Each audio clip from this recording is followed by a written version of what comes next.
श्रीमद् भगवद गीता के 17वें अध्याय का महात्म्य। यह महात्म्य पद्म पुराण के उत्तरखंड से लिया गया है। श्री महादेव जी कहते हैं, पार्वती 16वें अध्याय का महात्म्य बतलाया गया।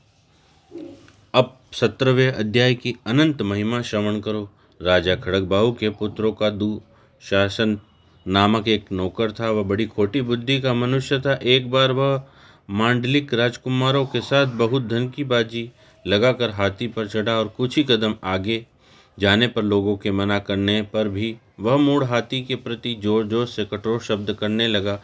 उसकी आवाज़ सुनकर हाथी क्रोध से अंधा हो गया और दुशासन पैर फिसल जाने के कारण पृथ्वी पर गिर पड़ा। दुशासन को गिरकर कुछ समय उच्च श्वास लेते देख काल के समान निरंकुश हाथी ने क्रोध में भरकर उसे ऊपर फेंक दिया। ऊपर से गिरते ही उसके प्राण निकल गए। इस पर कालवश मृत्यु को प्राप्त होने के बाद उसे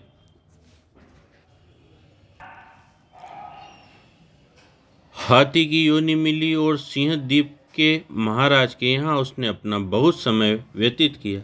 सिंहद्वीप के राजा की महाराज खड़गबाहु से बड़ी मैत्री थी, अतः उन्होंने जल के मार्ग से उस हाथी को मित्र की प्रसन्नता के लिए भेज दिया। एक दिन राजा ने श्लोक की समस्या पूर्ति से संतुष्ट होकर किसी कवि को पुरस्कार रूप में वह हाथी दे दिया और उन्होंने 100 स्वर्ण मुद्राएं लेकर उसे मालव नरेश के हाथ भेज दिया।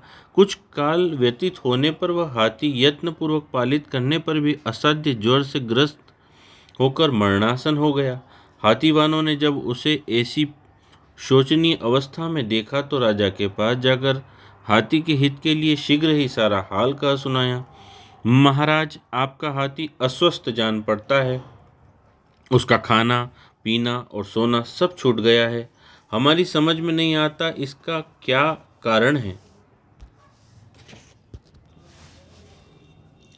हाथीवानों का बताया हुआ समाचार सुनकर राजा ने हाथी के रोगों को पहचानने वाले चिकित्सा कुशल मंत्रियों के साथ उस स्थान पर पदार्पण किया जहां हाथी ज्वरग्रस्त होकर पड़ा था।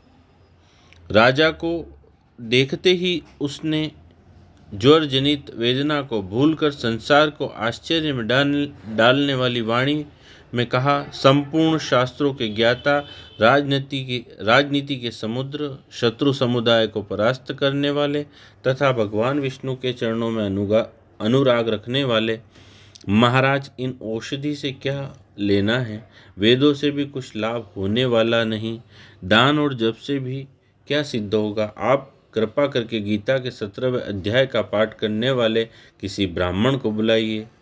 हाथी की कथा अनुसार राजा ने सब कुछ वैसा ही किया। तदंतर गीता पाठ करने वाले ब्राह्मण ने जब उत्तम जल को अभिमंत्रित करके उसके ऊपर डाला, तब दुशासन गज योनि का परित्याग करके मुक्त हो